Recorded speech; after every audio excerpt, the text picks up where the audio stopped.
YouTube, man. What's going on? It's LNH back with another vid, man. We got some super interesting, man. Mikey Williams just had another recent game, and man, things were looking shaky to say the least. They played the #1 team in the country, man, and stuff did not go well for these dudes. So let's break down, get right into it, man. If you do like these type of vids, like the vid, sub to the channel, turn on those post notifications, but let's get right into it.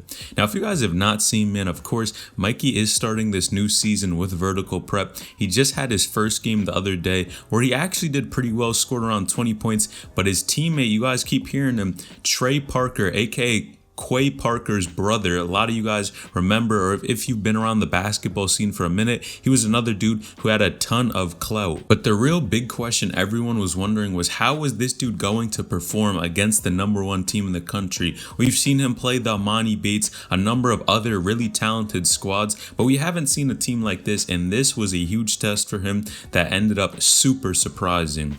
Now, of course, I'm going to be honest here. I think still his other teammate, Trey Parker, was actually playing super well, was still able to score the ball, but Mikey's team lost by 40 points. And I think this is a huge thing and a huge lesson that Mikey Williams is going to learn in the game of basketball. Now, a lot of people were hyping up this game and thought Mikey was going to dominate in this game, but clearly that did not happen. Now, he did only have 11 points, but on the other hand, he was able to get his teammates the ball and was being pretty aggressive, getting his teammates the ball, going for rebounds and assists for sure. And of course, scoring is not everything, but man, 11 points, that's kind of tough, especially when this was one of the few games that you really got to show out in. When you're playing the Sierra Canyons, the Mount Verdes, you have to show out in these type of games. And man, I got to be honest, I just did not see it in this game. Now, one of the biggest things a lot of people are noticing in this game is Mikey Williams' presence in this game. Now, when he was playing for San Isidro, when he was playing for Lake Norman Christian,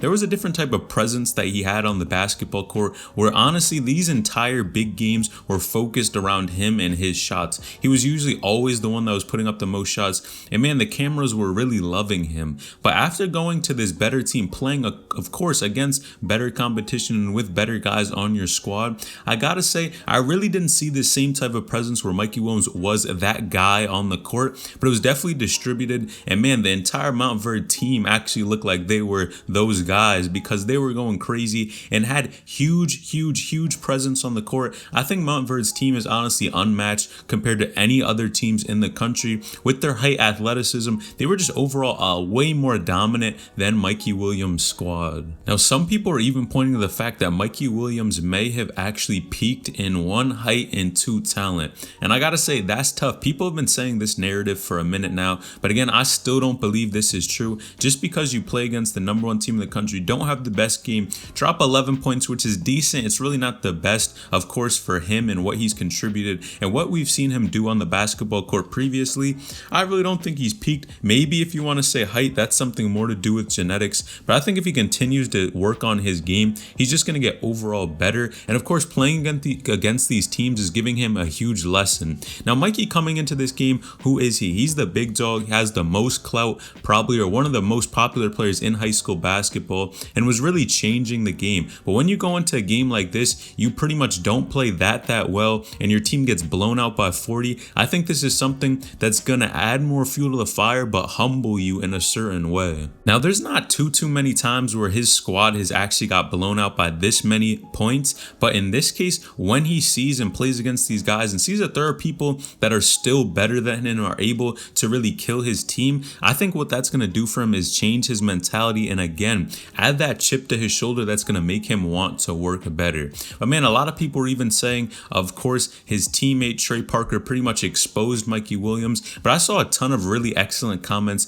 and you guys know this is a team sport, and Mikey even reacted on his Instagram and was basically giving Trey a ton of praise about the game and how well he's been playing. And I think that just shows the character of Mikey and how much he wants to see his entire team exceed and not just himself, which that can go a long way, especially if you're trying to win chips or make sure you win tournaments defense in these type of games. But honestly, Mikey is already set in offers and what he's done on the basketball court. He's definitely solidified in his game and already all of the type of offers and attention he has. But it's nice to see that he's actually willing to pass it to one of his guys on his squad that's playing better than him, because we have honestly never seen a scorer on his own team that does play better than him. And especially in these type of games where you expect somebody to like Mikey Williams to really show up and show out, man, we just did not see it tonight. Now, at one point in time, I even accidentally called Mikey Williams playing against JV players, because the type of teams he was playing at back at San Isidro were that small, that underdeveloped, and really looked like they shouldn't even really be on the court like that. But coming over here, this is a huge change for him for sure, and I think this is what's going to help him really develop and translate to the player that we really want him to be. Now, on the other hand, I definitely do have to give him some type of credit, because a team like Verde does not get beat very often. And even if you guys saw, Emmanuel Hansel, the one-armed hooper, actually had went up and played against their team, and man, the score was crazy. Now, his team actually lost 84-26, and that just shows you how dominant of a squad this team does have, and not too many teams have really beat them in the past. You guys know this is always a powerhouse for sure. Now, if you guys even remember, Emmanuel actually did receive his first D1 offer not too long ago, which is a huge accomplishment for sure. I think getting a Division 1 offer with one arm, man, the majority of people can't even get that type of offer with two arms. So that's definitely a huge step in the right direction for him for sure, because a lot of people didn't even think he would be able to receive any type of offer.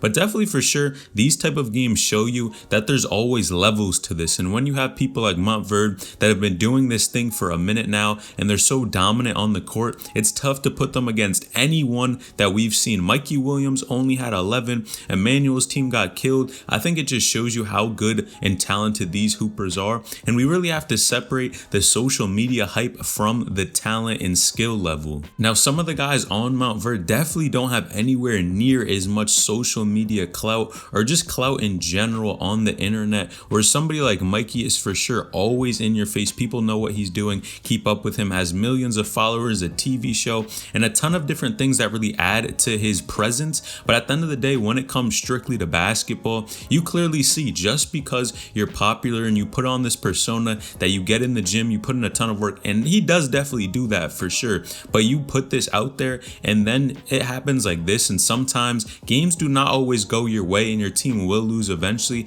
It just shows you have to look past the social media presence and not just hype up a lot of these younger players, because you guys know by now how many times this type of stuff does happen, where people will hype up younger players, younger guys who are super solid in their game, but definitely have some more things that they need to work on. And a lot of people let it get to their heads, which causes them to long term have way too much pride and honestly not work on their game as hard, and definitely have somewhat of a downfall. So I think this is a great thing to humble Mikey Williams in one, but two, also let him know that he definitely has a lot more work to put in and the job is never done. And I think he is up for the task and challenge for sure. You guys let me know in the comments down below, what do you think about this game for sure. It was super interesting to see that they got blown out as well as Emmanuel's team got blown out too. So let me know what you think about these two games. Like the vid, sub the channel, turn on those post notifications, get a notification every time I upload a new video, and drop any video suggestions you do have in the comments down below. All right, so LNH remote.